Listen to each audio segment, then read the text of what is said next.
Napilitan si Tanya Marie, 16 na taong gulang, na gumanap bilang Andrea Estrella sa harap ng pamilya Guevara habang wala ang tunay na Andrea upang palayain ang kanyang ina sa kulungan.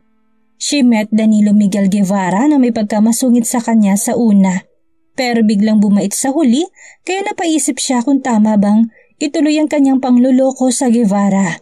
Dahil sa mga pagkakamali niya ay ilang taon niyang pinagsisihan hanggang sa muli silang magkrus ng mga Guevara. Alam niyang kung gaano kahirap makasama ang taong niloko niya sa nakaraan niya. Makakamit kaya niyan totoong katotohanan hinggil sa pagkakamali niyang yun? O magiging matamis na pagkakamali niya ito dahil mas nakilala niya ito? Tulad ng alon na nagmumula sa loob, ito ay naging kalmado at maganda dahil ang isang bagyo ay naglaho at isang masayang pagtatapos ay babangon. Tanya's POV. Mama, konting tiis na lang makakalaya ka na dito, sabi ko sa nanay ko na nasa kulungan. Bakit ang tagal, Tanya? Nung nakaraan mo pa sinasabi yan pero hanggang ngayon, nandito pa rin ako. My mom said, tila naiinip na sa ginagawa kong aksyon. Kinausap ko sila, ma. Nakikiusap ako sa kanila na palayain ka at gusto nilang gawin kong isang bagay para sa kanila. Gagawin ko ito para sa iyo, ma. Para magsama tayo ulit tapos aalis na tayo dito sa Cebu, sabi ko habang umiiyak. Inakusahan ng nanay ko na nagnakaw ng pera sa Estrella family na may malaking farm dito sa Cebu. 5 years na kaming nagtatrabaho sa mga Estrella at inakusahan pa rin nila ang nanay ko sa pagnanakaw ng pera. Wala akong ninakaw, senyor! Pakawalan niyo ako! Rinig kong impit na iyak at sigaw ng aking ina, kaya dali-dali akong pumunta sa lugar kung nasaan ang nanay ko. Umiiyak siya at hawak-hawak ng mga lalaki ni Senyor Jaime. I saw her, Dad. Nakita ko kung paano hinawakan ng maruruming kamay niya ang pera namin at nilagay sa bamboo bag niya, sabi ng anak ni Senyor na si Andrea. Bitawan niyo si Mama! Sigaw kong umiiyak.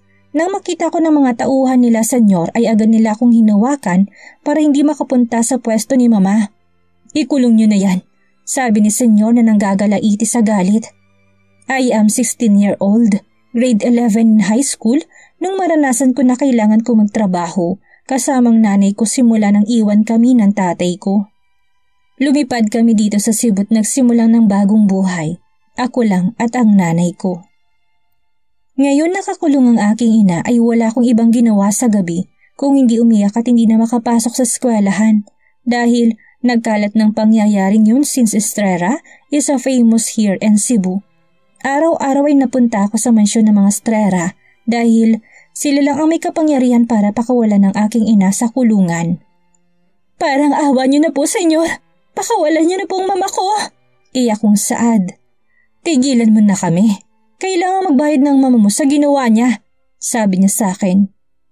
Pero hindi po siya magnanakaw. Mali pong iniisip niyo sa kanya, sabi ko. Dad, ako na pong kakausap sa kanya. Biglang singit ng kanyang anak na si Andrea. Okay, he sides. Siguraduhin mo lang na papaalisin mo siya, sabi ng dad niya at nag-walk out. Gusto mo bang makaalis ang nanay mo sa kulungan, hindi ba? Sabi niya sa akin at nabuhayan ako sa sinabi niya na may konting pag-asa na baka nga iurong nilang kaso sa nanay ko. Mabilis akong tumango sa kanya at gamit ang aking kamay ay pinunas sa aking mukha na puno ng mga luha. I want you to act like me this coming Saturday. You will just act that you are me. And your mom will be free tapos bibigyan kita ng pera para makaalis kayo dito sa Cebu. Nakakaintindi ka naman ng English, hindi ba? How old are you? She asked. Hindi ko po ata kaya yun. Naintindihan ko po't 16 na po ako, sabi ko sa kanya. Nasa sayong desisyon. You are too lucky because your mom will be free and you will be given a money from me. Pasalamat ka na't makinis at may itsura ka na pwede pa rin ipakilala sa mayayamang katulad namin. Iniinsulto man ako, hindi ko alam kung anong erere ako sa mga sinasabi niya. Hindi ko siya kilala. Pangalan niya lang at pamilya niya. Bigyan mo ko ng sagot ngayon. Gusto ko ngayon agad. It's a Wednesday at malapit na mag-Saturday. Sabi niya na tila naiinip na. Bakit ako? Bakit kailangan magpanggap? Ano po bang meron sa Sabado? Dahil ikaw ang gaganap sa papel. Malaya kang malaman kung anong gagawin ko sa Sabado. Sa Sabado ay magkakaroon ako ng engagement party. Kasama pa nga ni na anak ng Guevara family. Pero hindi ako makakapunta.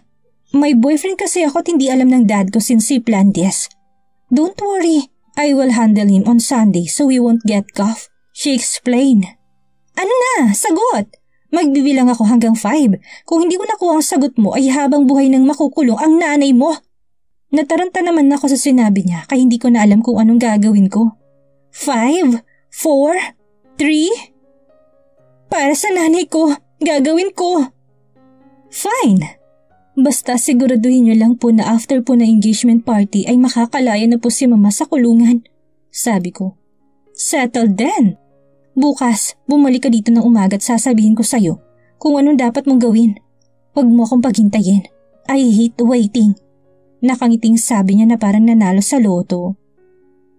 Tapos na pong visiting hours, sigaw ng pulis. Mama, aalis na po ako ah. Kumain po kayo para lumakas po kayo. Sabi kong nangingilid ang luha dahil bukas ay hindi ko siya mabibisita dahil makikipagkita na naman ako sa mga strera.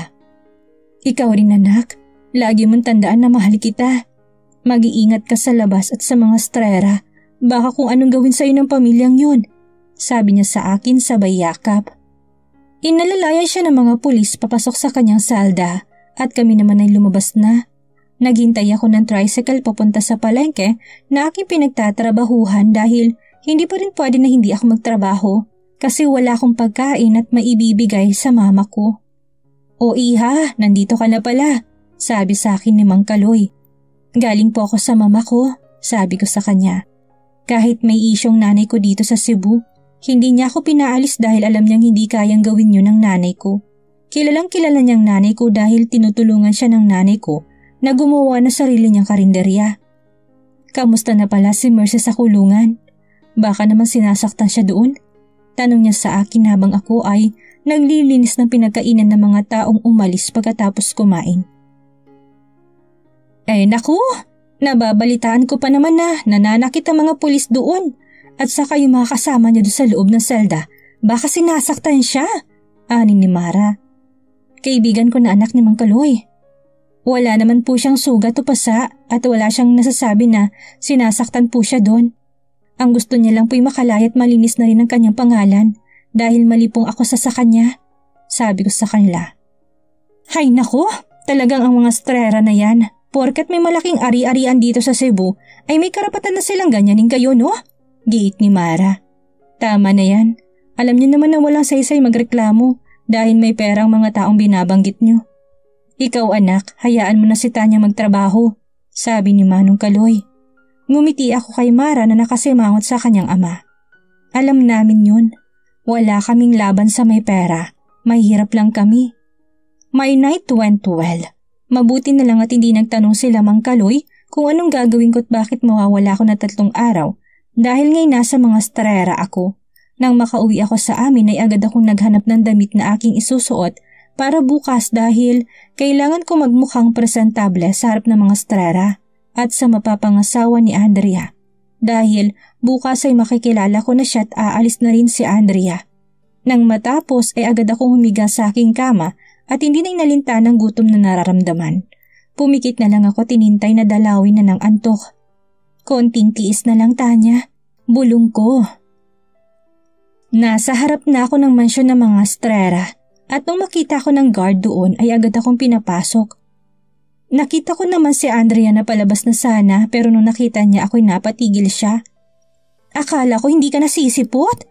Tatawagan ko na sana si Dad para ituloy ang kaso, sabi niya habang nakangisi hanggang tenga. Tiningnan niya ako simula sa paa pataas sa aking damit na galing pa sa ukay-ukay at sa mukha ko na mukhang nandidiri sa suot ko. What's your name again? She asked. Tanya Maripo, sabi ko. Tanya, first thing is we need to change your clothes. You will use my dress and I will tutor you to do your makeups right now. Sumama ka sa akin sa kwarto. Sabi niya sa akin at naunang maglakad. Sinundan ko siya pagpasok sa mansyon at namangha sa loob nito. First time ko lang makapasok sa mansyon ng mga strera at hindi ko akalain ang ganda at malaki sa loob. Bubungad sa iyong magkabila ang hagdan papasok at ang chandelier na agaw pansin pagpasok. Umakyat kami sa kanyang kwarto. Tinuro niya kung kani-kaninong silid at anong silid ang nandito sa mansyon. Sa ilang silid ay medyo natandaan ko naman pero hindi halos lahat dahil nga sa sobrang dami. This is my room and you will use it until Saturday. Napakaswerte mong nilalang na makakapasok ka sa loob ng aking silid kaya huwag kang papalpak sa plano. Naintindihan mo? Saad niya tumango naman ako. Binuksan niya silid at simple lang ang silid ngunit meron itong sariling comfort room at may isa pang pintuan na hindi ko alam kung ano man yun. Ihahanda ko na susuotin mo hanggang Saturday. Huwag kang mag-alala kay ma'am. Siyang bahala sa'yo hanggang sa pagbalik ko. Alam niyang plano ko't sinusuportahan niya ako para gawin to. Sabi niya sa akin. Binuksan niya ang isa pang pinto sa kwarto niya at puro damit, sapatos, accessories lang ang nakikita ko. Pumasok siya roon at agad naman niya akong pinasunod. Sinabi niya kung anong dapat kong gawin at suotin. Puro pambahay at 5 dress lang na panigurado pang alis. I will leave you here now, Tanya. Aalis na kami ni Dad. He will have his flight and I will go to my boyfriend. Sabi niya sa akin. Ngayon ka agad? Tanong ko. Sure nga ka ba? Kakasabi ko lang hindi ba? Gawin mo yung nakaplano at uuwi ako dito sa linggo para ibigay sa yung pera. At pwede ka nang umalis na walang sinasabi. Naiintindihan mo? Sabi niya sa akin at agad akong tumango. Pagkalabas niya ay tumingin ako sa aking paligid. Hindi ko alam kung kakayanin ko magtagal sa ganito. Mangloloko ako ng tao para lang sa kalayaan ng ina ko. Sana naman ay hindi kami mahuli sa kung ano man ang mangyayari. Taimtim akong nagdasal sa kalagayan ko. Lumingon ako sa kanyang terrace dito sa silid at napunta ako doon. Dahil sa lagay ko'y para akong nasusuffocate. Kahit malamig naman dahil sa air conditioner. Parang inaaliw ako ng hangin. Nakayakap sa akin. I remember how simple and happy my life with my mom. Hindi ko ina-expect na ganitong mangyayari sa amin. Nangilid ang aking luha sa isiping gagawa ako ng masama sa walang kamalay-malay na lalaki.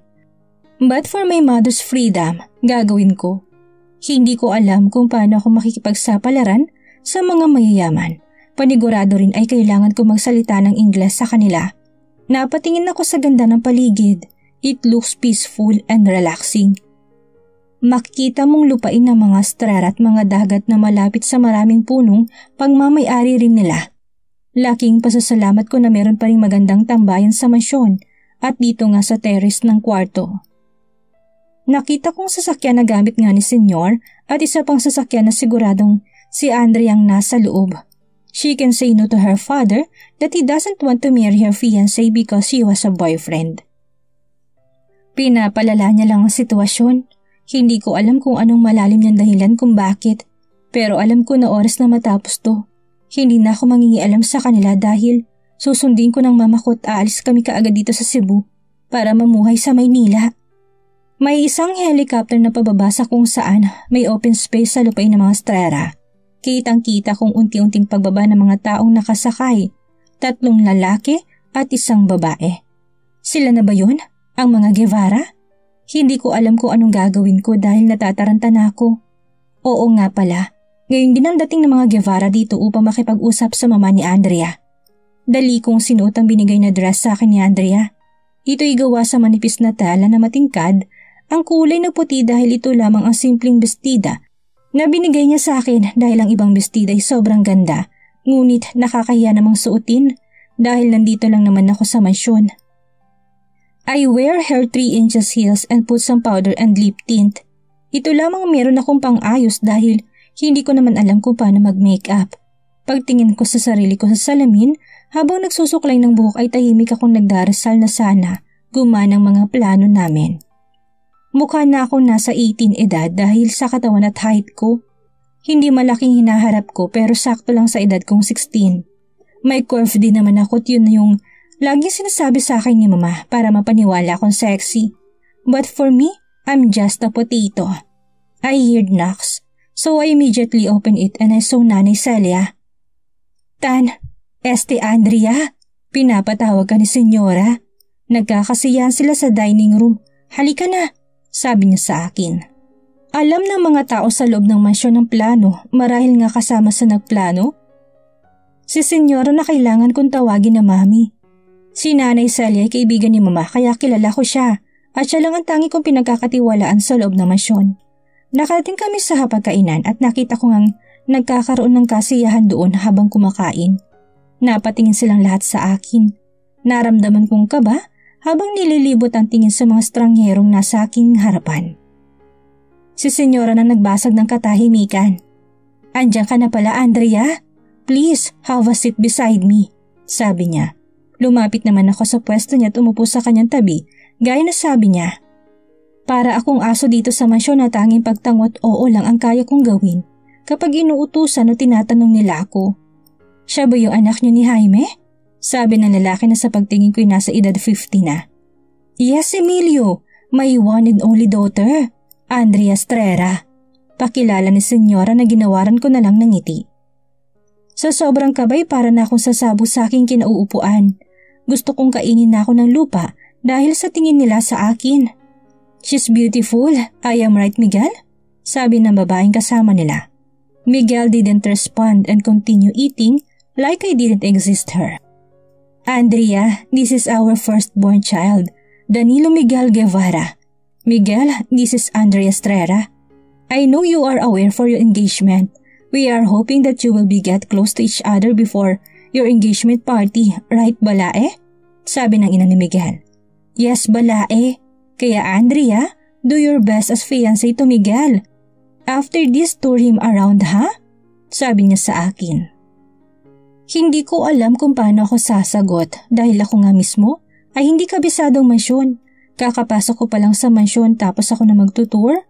Baka hulaan ko na lang mga kwartong sasabihin ko. "She doesn't need to tour me around. I can handle myself here. Hindi naman isang beses lang ako nakapasok dito," Miguel explained while sipping his juice. "Pero anak, you still need her. Habang tinutur ka niya, you can, get to know each other." Tamang sinasabi ng mami Miguel, gatong ni Senyora. Hindi siya sumagot dahil alam niyang hindi siya mananalo sa dalawang babae.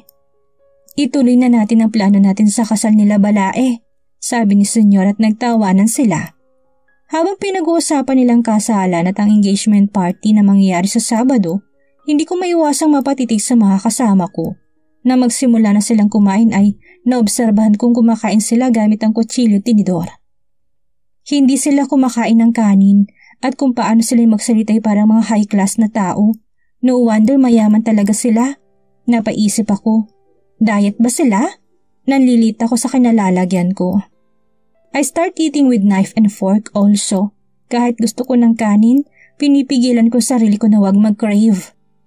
Napatingin ako kay Danilo Miguel Guevara. Yung tinanggihan ni Andrea ang pakasalan.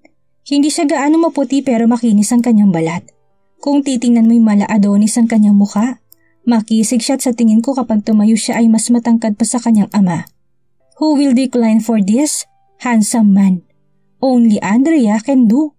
Nakita niya ako nakatingin sa kanya at ngumiti siya. Siya ay may madilim na aura na nakapagpapalayo sa kanya.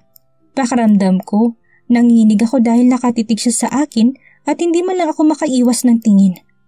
Tinatawag ako ng mga mata niya na tingnan ito. May brown eyes siya at ang ganda. "Miguel, bakit mo tinititigan si Andrea? Gusto mo ba siya makausap?" Ngumisi ang mama niya. "No, I'm finished. I will just look for Connor," sabi niya at tumayo na. "Sorry, Balae. Kanina pa kasi wala sa mood. Andrea, sorry for his attitude. If you want to talk to him, sundan mo siya papunta kay Connor," sabi sa akin ng mami niya. "Andrea, go to your fiancé," sabi sa akin ni Senyora na nakangiting pilit. "Sige po." Yun lang ang nasabi ko sa lumabas sa silid na yon. Nang makalabas ako'y nakahinga ako ng maluwag. Laking pasasalamat ko't nakaalis na ako sa kwartong yon. Ngayon naman ay hahanapin ko si Miguel. Maybe he's outside. Pumunta ako sa open space kung saan sila lumapag pero walang bakas ni Miguel. Pumunta ako sa farm. Wala pa rin si Miguel. Nakakapagod maghanap ha? Ang laki-laki ng lugar. Saan naman kita hahanapin?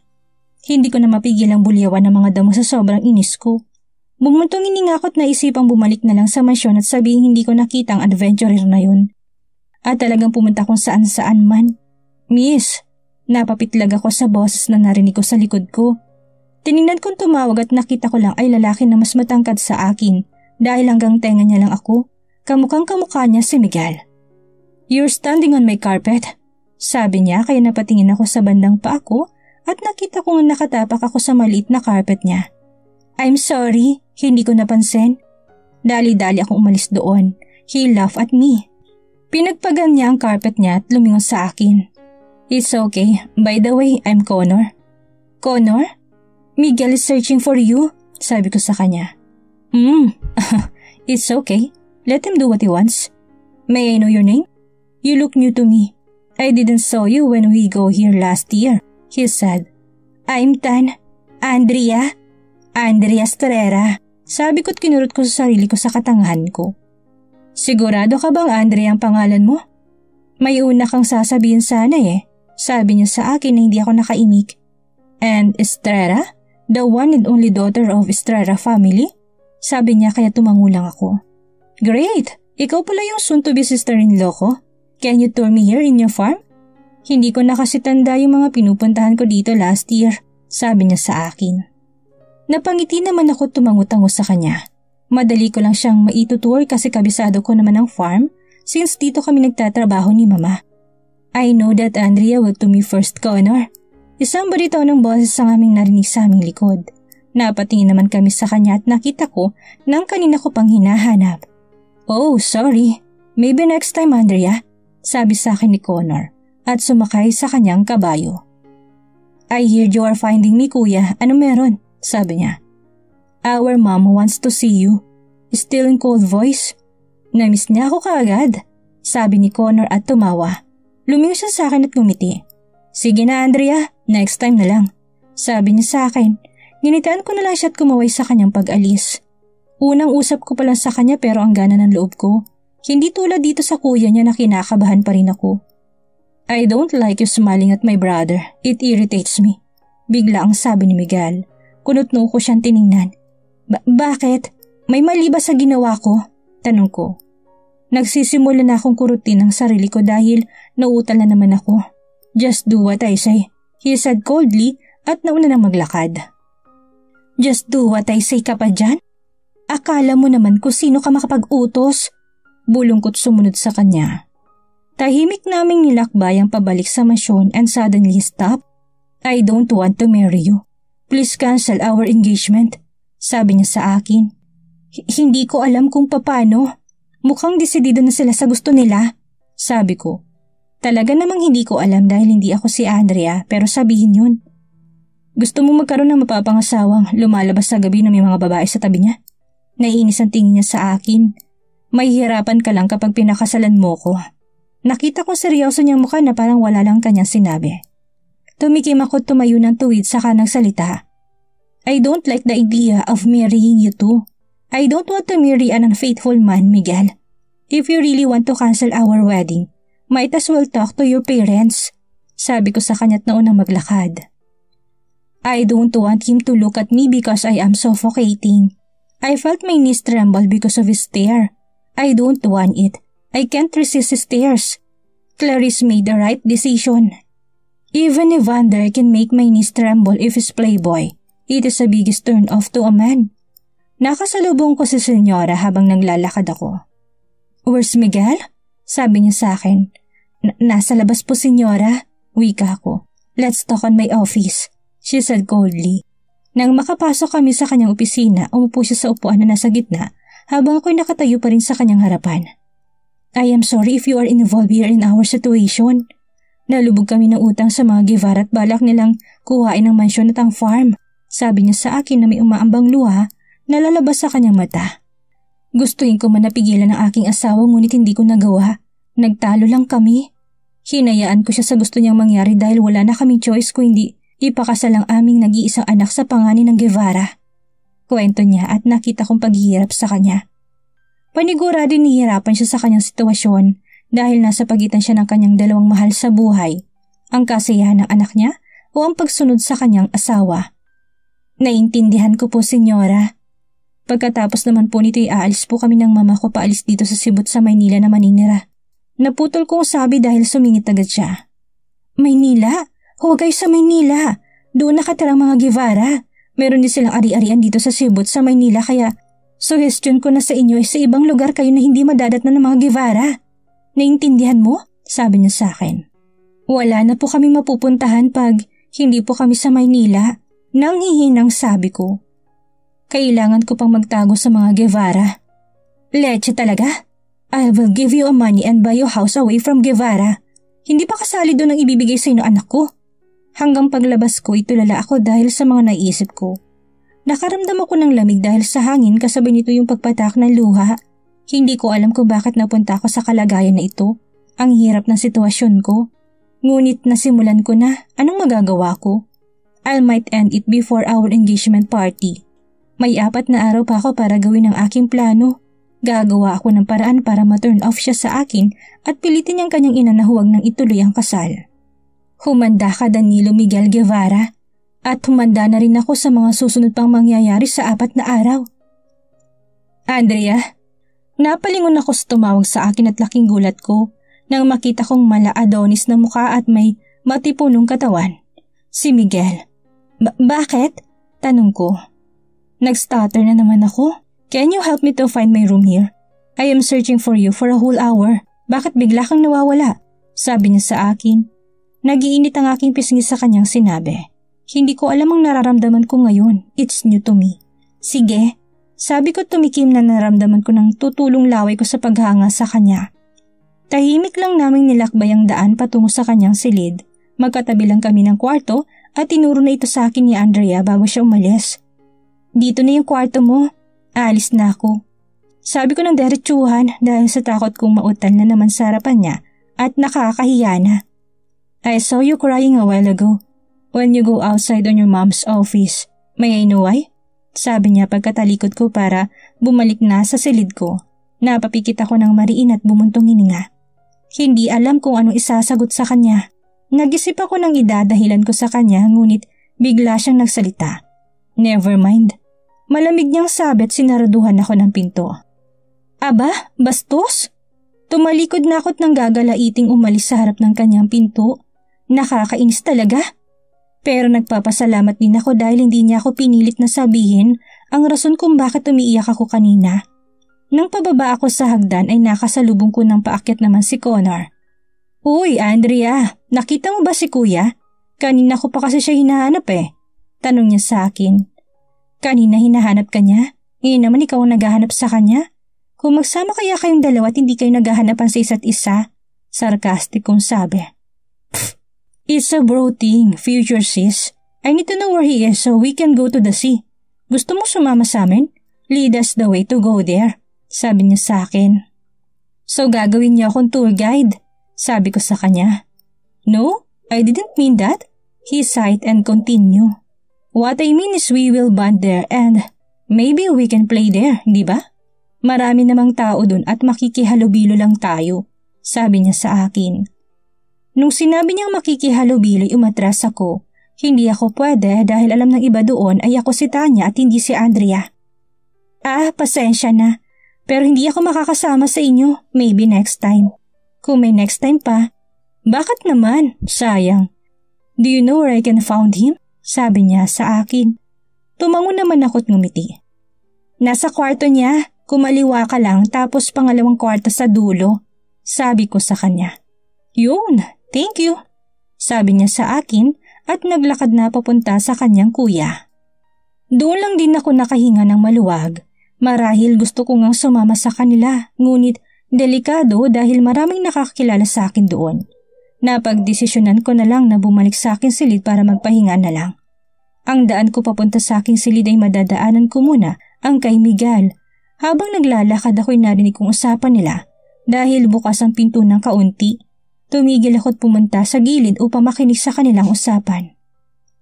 Kuya, ikakasal ka na tan lakas ng loob mong humanap ng ibang babae para ngayong gabi? Why do you care? Gaya na sinabi ko, ayoko magpakasal. Akong pipili ko sinong gusto kong pakasalan at ako magsiset na sarili kong kasal, hindi sila. Pwede ako makipagtalik sa kahit kaninong babae dahil hindi ako ikakasal, Connor. I don't know why I am feeling this. Ang bigat-bigat sa loob ko. Yes, he has a perfect eyes, lips, jaw and a perfect body that look like a Greek god. Pero wala pa rin siyang karapatan para maglaro ng babae. Eto naman ang mission ko, hindi ba? Ang paghindi niya sa kasal nila Andrea para matapos nito't makasama ko ng mama ko. Bigla kong naalalang mama ko. Naiyak ako dahil namimiss ko na agad siya. Hindi ko na pinakinggan pang sasabihin nila at dumiretso na ako sa kwarto ni Andrea. How I wish my mom is here. Maybe she knows what I need to do in the situations like this. Humiga ako't pumikit at baka sakaling pagising ko, bubungad na sa akin si mama para sabing handa ng almusal namin. Naramdaman kong pag-aapoy ng pisngi ko at ang pag-agos ng luha sa pisngi ko. Nakita ko sarili kong umiiyak dahil sa pangungulila. Nagising ako sa malakas na katok. Agad ako naglakad papunta sa pinto't binuksan ito. Nakita ko si Aling Celia. Malapit nang mag-alas 5 ng hapon, Tanya. Nagagalit si Senyora dahil hindi ka nakadalo sa pagkain nila ng tanghalian. Mag-ayos ka na't bumaba sa kusina. Naghihintay sa'yo si Senyora at aalis ng ating mga bisita. Sabi niya takmang lalayo na, ngunit hinawakan ko siya sa braso. Teka lang po, anong aalis? Sila po aalis na? Ba't parang ang bilis naman po? Sabi ko.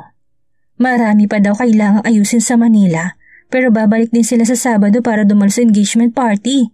Sabi niya. Nagpasalamat ako, tinayaan na siyang mawala sa paningin ko. Dali-dali ako nagpunta sa CR para maligo't magbihis. Pagkababa ko'y nakita ko nga si Senyora na naglalakad patungo sa kusina. Senyora, tawag ko sa kanya. Shh! Huwag mo nga akong tawagin, Senyora. Baka may makarinig sa'yo't mabuking tayong dalawa. Bulong niya sa akin kaya agad ako napatikim. Pasensya na po, sabi ko. Sabay kaming pumunta sa pagkainan habang sinisermonan ako na wag na uulit pa. Nagtanong din siya kung anong progress sa plano namin. Kinuwento ko sa kanya lahat mula sa sinabi niyang hindi niya ako gusto pakasalan. Si Andrea pala't ang pag-uusap nilang kanyang kapatid. So mapapabilis na lang pala natin ang pangyayari at baka nga wala pang Sabado ay magdesisyon na sila na wag nang ituloy ang pagpapakasal. She seems so serious about our situation. At tuloy ang paglubog namin sa utang. Malungkot niyang dugtong. Hindi ko alam kung iko-comfort ko ba siya o tatayo na lang dahil hindi naman kami ganun ka-close. Tumingin sa akin at ngumiti. Tumulong ka na lang sa mga katulong na mag-ayos para sa hapunan. Aalis ng mag-asawang Guevara ngayong gabi. Sabi niya sa akin. Ang mag-asawa lang po ba? Paano sila Miguel at Connor? Tanong ko. They will stay here until Saturday. Sabi niya sa akin. Tumango na lang ako't pumunta sa kusina para tumulong sa mga katulong. Ilang saglit pa ay dumating ang mag-asawang Guevara na nagtatawanan kasunod ang kanilang mga anak. Ngumiti sa akin si Connor at ganun din ang aking ginawa. Lumingon naman ako sa katabi niyang si Miguel, ngunit hindi siya nakatingin sa akin bagkus ay madilim na naman ang aura niya. O iha, hindi mo naman kailangan tumulong dyan at yung mga katulong ng bahala sa trabaho nila. Sabi sa akin ni Mrs. Guevara. Okay lang po. Gusto ko na pong tumulong para matapos kagad at makapagsimula po tayo agad kumain. Palusot ko. Tumango-tango na lang siya at umupo sa kanyang pwesto. Nagsimula kaming kumain at nag-usap pa para sa engagement party. Nakapag-usap na ba kayo, Miguel? Tanong ng kanyang ina. Opo, and we have the same decision, ma. Sabi niya na bigla akong kinabahan. Is he about to say that we don't want to continue our engagement? We decided to call off the engagement. There's no engagement party that you want. Mariin niyang sabi na nagpatahimik sa amin. Nagulat na lang kami na kiniwelyuhan si Miguel ng kanyang ama. We talk about this, right? Bakit hindi ka nalang sumunod sa usapan natin, ha? Sabi niya habang pinipigilan siya ng asawa niya. Emilio, not here. Nakakahiya kina Andrea.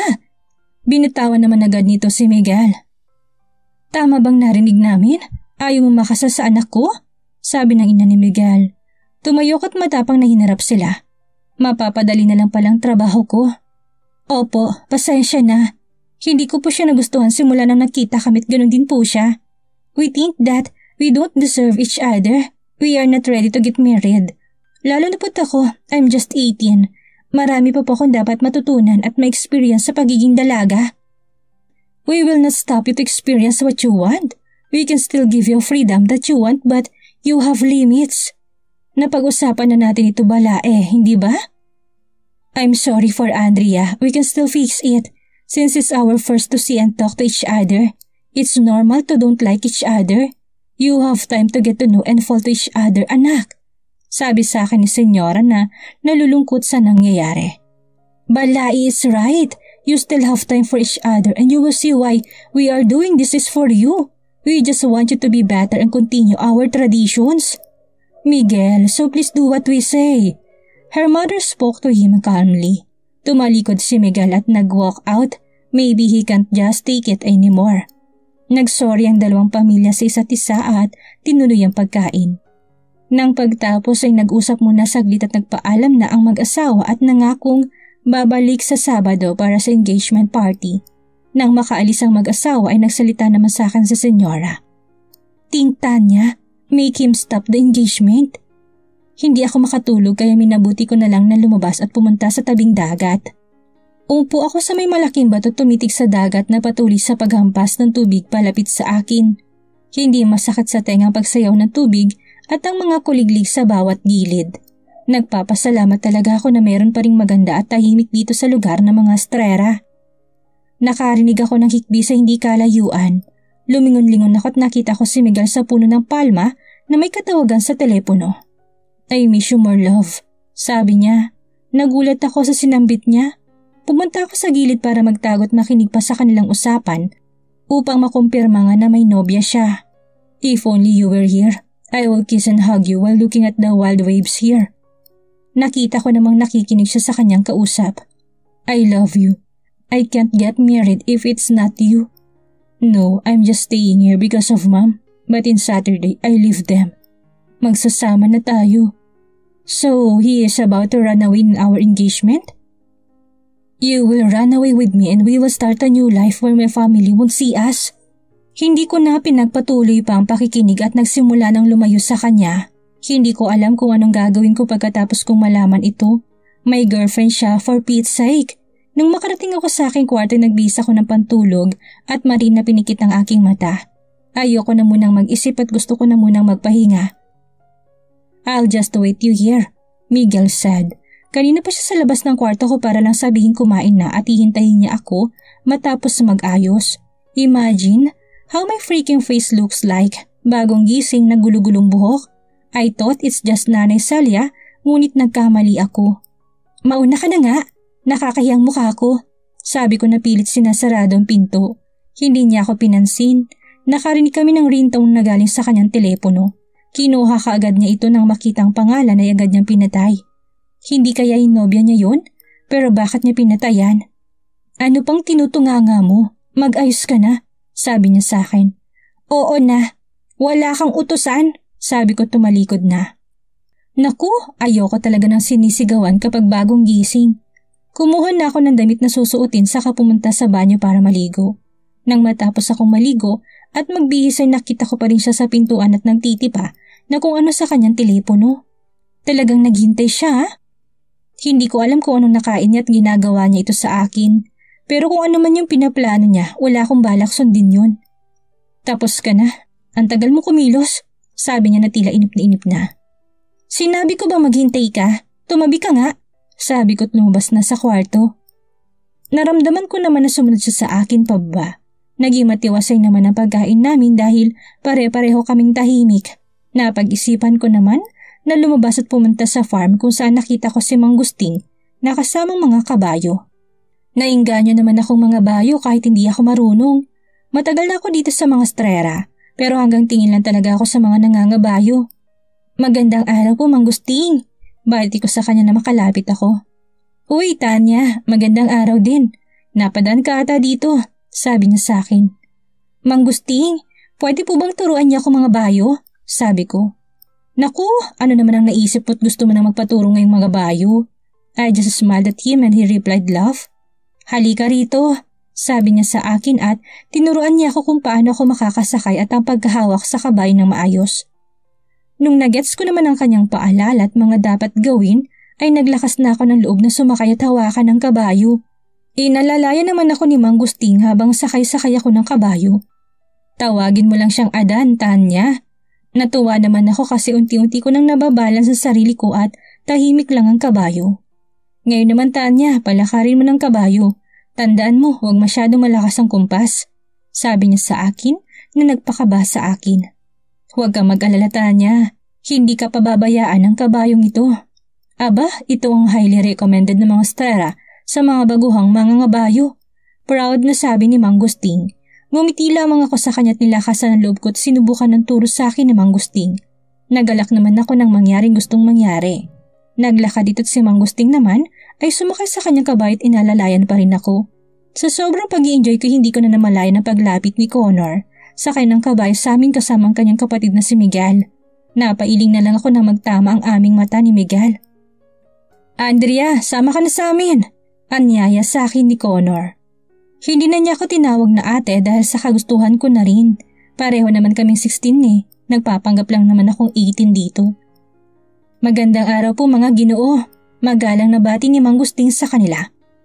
Magandang araw din po Mang Gusting. Saan po kayo magpupunta ni Andrea? Tanong ni Connor. Kumunot ang noon ni Mang Gusting sa narinig. Andrea, si Tanya ito eh. Aniya. Pinanlakihan ko kaagad ng mata si Mang Gusting at agad rumisponde sa sinabi ni Mang Gusting. Tanya kasing tawag nila sa akin dito. Kasi nickname ko Tanya. Di ba ang haba kasi nung Andrea? Kaya yun, nautal ko pang sabi. I know it was a bad move, but I don't know how to escape from it. Besides, they look convinced. Pero kinabahan ako. Ang layo ng pangalang Tanya sa Andrea. Napatango-tango naman sila.